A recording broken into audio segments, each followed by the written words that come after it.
Okay, quick question. How do you go from basically unknown to becoming one of the most important women in Christian history? That's a big jump. Right? Because apparently there's a woman who goes from the edge of Roman society to traveling across the empire to literally searching for the cross of Jesus. You're talking about St. Helena, huh?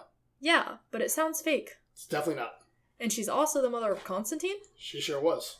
And we didn't talk about her? You can always do a quick hits. Quick hits. Okay, so when people talk about Constantine the Great, they usually focus on him, the emperor, the reforms, the conversion. But behind that story is his mother, Helena.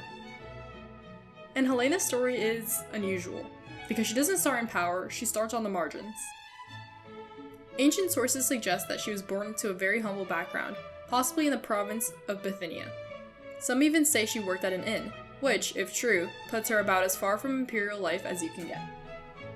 At some point, she becomes involved with Constantius Chlorus, not as a formal wife, at least not initially, more likely as a partner or concubine. And together they have a son, Constantine. But as Constantius rises in power, Helena is set aside.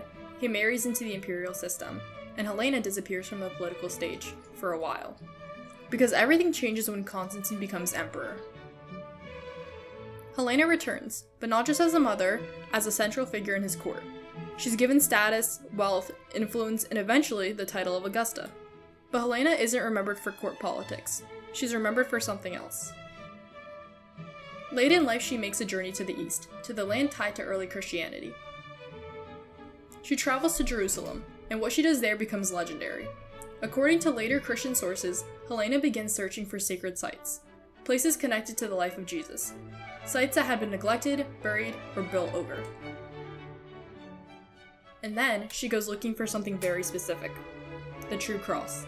The cross used in the crucifixion of Jesus.